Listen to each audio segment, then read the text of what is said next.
बिहार की राजनीति में जहां हर दिन बयानबाजियों और समीकरणों का नया अध्याय जुड़ रहा है, वहीं चिराग पासवान ने अपने एक बयान से पूरे चुनावी मैदान को झकझोर दिया है। जिस समय एनडीए सहयोगी दलों के बीच सीटों को लेकर खींचतान चल रही थी, उसी दौरान लोक जनशक्ति पार्टी रामविलास के राष्ट्रीय अध्यक्ष और केंद्रीय मंत्री चिराग पासवान ने आरा की रैली से ऐसा तीर चलाया जिससे एनडीए की रणनीति और भीतर खाने की चालें तक खुल गई। इस रैली में चिराग ने न सिर्फ चुनाव लड़ने की घोषणा की, बल्कि एक ऐसा राजनीतिक दांव चला जिसकी चर्चा पूरे बिहार में हो रही है। उन्होंने कहा, मैं घोषणा करता हूं कि मैं इस बार के विधानसभा चुनाव में जरूर लड़ूंगा, लेकिन ये नहीं बताऊंगा कि किस सीट से। यह फैसला बिहार की जनता करेगी। यही नहीं, उन्होंने ये भी कह डाला कि मैं सभी 243 सीटों पर चुनाव लड़ूंगा। ये मेरी नहीं, बिहार की जनता की लड़ाई है। चिराग का यह बयान प्रतीकात्मक है, लेकिन इसके गहरे राजनीतिक संकेत है।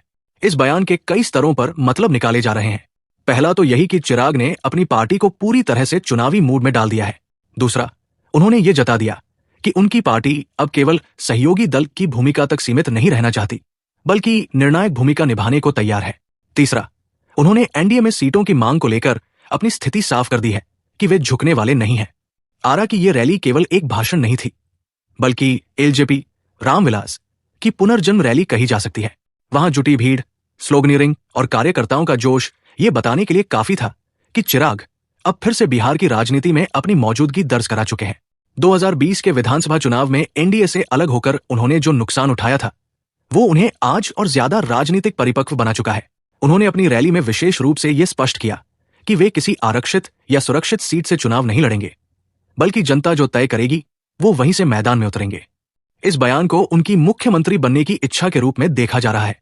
हालांकि चिराग ने स्पष्ट किया कि उनका उद्देश्य सत्ता नहीं, बिहार की सेवा है।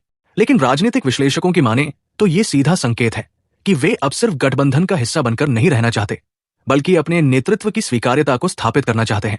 चिराग पासवान ने अपने भाषण में कहा कि उनकी पार्टी का स्ट्राइक रेट इस बार और बेहतर होगा और वे एनडीए को विधानसभा में पूर्ण बहुमत दिलाने की दिशा में काम करेंगे। ये संदेश सीधे बीजेपी और जेडीयू के लिए था, जो सीट शेयरिंग को लेकर उहापोह की स्थिति में है। चिराग का मानना है कि अगर उनकी पार्टी को पर्याप्त सीटें मिलती हैं, तो वे निर्णायक भूमिका में आ सकते हैं। चिराग का यह भी कहना था कि वे किसी पार्टी के लिए परेशानी नहीं बनना चाहते, लेकिन अगर उनकी अनदेखी हुई तो वे चुनाव में स्वतंत्र भूमिका भी निभा सकते हैं। ये एक स्पष्ट इशारा था कि यदि एनडीए में उन्हें उचित सम्मान और हिस्सेदारी नहीं मिली, तो वे अपना रास्ता अलग भी कर सकते हैं। अब सवाल यह उठता है कि चिराग की इस घोषणा का असर एनडीए के भीतर कैसे पड़ेगा। सबसे पहला असर सीट बंटवारे पर पड़ेगा। बीजेपी और जेडीयू दोनों 100 से अधिक सीटें चाहती है। अगर चिराग की मांगों को भी प्राथमिकता दी जाती है, तो अन्य छोटे दलों के लिए स्थान कम हो जाएगा, जिससे असंतोष बढ़ सकता है। यह भी हो सकता है कि चिराग को मनाने के लिए बीजेपी को अपने कुछ हिस्से की कुर्बानी देनी पड़े। दूसरा असर यह होगा कि चिराग की बढ़ती ताकत से एनडीए में शक्ति संतुलन बदल सकता है। आज भले ही बीजेपी सबसे बड़ा दल हो, लेकिन अगर चिराग और उनके समर्थक क्षेत्रों में बेहतर प्रदर्शन करते हैं, तो भविष्य में वे किंगमेकर की भूमिका में आ सकते हैं। तीसरा और सबसे अहम असर यह है कि जनता के बीच चिराग की छवि फिर से बन रही है, एक युवा, तेज तर्रार और जमीनी नेता के रूप में। उनकी यह रणनीति उन्हें बिहार की राजनीति के अगले बड़े चेहरे के रूप में स्थापित कर सकती है। बिहार के मतदाता ये सब बारीकी से देख और समझ रहे हैं। चिराग का यह बयान उनके लिए संदेश है कि वो केवल केंद्र में मंत्री नहीं, बल्कि राज्य में भी नेतृत्व के दावेदार हैं। अगर बीजेपी और जेडीयू उन्हें गंभीरता से नहीं लेते, तो ये चिराग के लिए भी बड़ा राजनीतिक मौका हो सकता है। बिहार विधानसभा चुनाव 2025 का बिगुल बज चुका है और एनडीए गठबंधन के भीतर सीट बंटवारे को लेकर उथल पुथल तेज होती जा रही है। बीजेपी, जेडीयू और चिराग पासवान की पार्टी एलजेपी रामविलास के बीच तालमेल बनाना अब केवल रणनीतिक नहीं, बल्कि अस्तित्व का सवाल बन गया है। चिराग पासवान की बढ़ती मांगों और उनके मुखर तेवरों ने इस गठबंधन के भीतर बैठे समीकरणों को चुनौतीपूर्ण बना दिया है। बीजेपी की स्थिति इन चुनावों में बेहद महत्वपूर्ण है। पार्टी चाहती है कि वो कम से कम 110 से 115 सीटों पर चुनाव लड़े। जेडीयू, जो नीतीश कुमार की अगुवाई में अब भी सत्ता की भागीदार है, वो 100 से अधिक सीटों पर दावा कर रही है। वहीं चिराग पासवान की एलजेपी रामविलास ने खुले तौर पर 40 सीटों की मांग की है, जिसमें से कुछ सीटें उन इलाकों में हैं जिन्हें बीजेपी और जेडीयू अपनी परंपरागत सीटें मानते हैं। यही वो जगह है जहां असली घमासान शुरू हो चुका है। 2024 के लोकसभा चुनाव में चिराग पासवान की पार्टी का प्रदर्शन चौंकाने वाला था। सीमित सीटों पर लड़ते हुए उन्होंने 100% स्ट्राइक रेट दिखाया। इसी प्रदर्शन के दम पर चिराग ने अब विधानसभा में बड़ी हिस्सेदारी की मांग कर डाली है। उनका यह दावा है कि जिस सीट पर वे लड़ते हैं, वहां गठबंधन को फायदा होता है। लेकिन सवाल यह है कि एनडीए के बाकी दल इस अधिकार भावना को कितना स्वीकार करेंगे। सूत्रों की माने तो बीजेपी अब 2 रणनीतियों पर काम कर रही है। पहली, वो चिराग को कुछ ऐसी सीटें देने को तैयार है जहां एलजेपी, रामविलास का परंपरागत जनाधार है और जहां बीजेपी या जेडीयू कमजोर स्थिति में है। दूसरी, वो ये चाहती है कि चिराग पासवान अपने बयान और मांगों में लचीलापन दिखाएं ताकि एनडीए की छवि एकजुट और सशक्त बनी रहे। लेकिन चिराग की ओर से जो संकेत आए हैं वे किसी समझौते की ओर इशारा नहीं करते। उन्होंने अपने समर्थकों से साफ कहा है कि उनकी पार्टी की ताकत अब पहले जैसी नहीं रही, बल्कि अब वे निर्णयकारी भूमिका में है। यही वजह है कि उन्होंने 40 सीटों की मांग को कम करने से इनकार किया है। साथ ही ये भी कहा है कि सीटें चाहे जितनी मिले वे सभी 243 सीटों पर अपना प्रत्याशी घोषित करने को तैयार है। जेडीयू की स्थिति भी दिलचस्प है। नीतीश कुमार खुद चिराग के साथ सियासी टकराव के लंबे इतिहास से गुजरे हैं। 2020 के विधानसभा चुनाव में चिराग की पार्टी ने जेडीयू को बड़ा नुकसान पहुंचाया था। यही वजह है कि जेडीयू के कई वरिष्ठ नेता चिराग की मांगों को लेकर खुलेआम नाराजगी जता रहे हैं। जेडीयू नेतृत्व नहीं चाहता कि चिराग को उतनी सीटें मिले जितनी वो मांग रहे हैं। ये मतभेद अब धीरे धीरे एनडीए के भीतर स्पष्ट दिखाई देने लगा है। हालात ये हो गए हैं कि सीट बंटवारे को लेकर अंतिम फैसला अब केवल पटना में नहीं बल्कि दिल्ली के दरबार में होगा। केंद्रीय नेतृत्व को अब यह तय करना है कि चिराग को कितना महत्व दिया जाए और किस हद तक सीटों की मांग को स्वीकार किया जाए। भाजपा नेतृत्व के लिए यह संतुलन साधना किसी चुनौती से कम नहीं है, क्योंकि उन्हें जेडीयू को भी साथ रखना है और चिराग को भी नाराज नहीं करना है। एनडीए के अन्य छोटे दलों को भी ये डर सता रहा है कि चिराग को ज्यादा सीटें मिलने से उनकी हिस्सेदारी और सियासी प्रभाव में कटौती हो सकती है। हिंदुस्तानी अवाम मोर्चा, विकासशील इंसान पार्टी, वीआईपी जैसे दलों ने भी केंद्र से संपर्क साधा है और अपनी सीटें बचाने की मांग रखी है।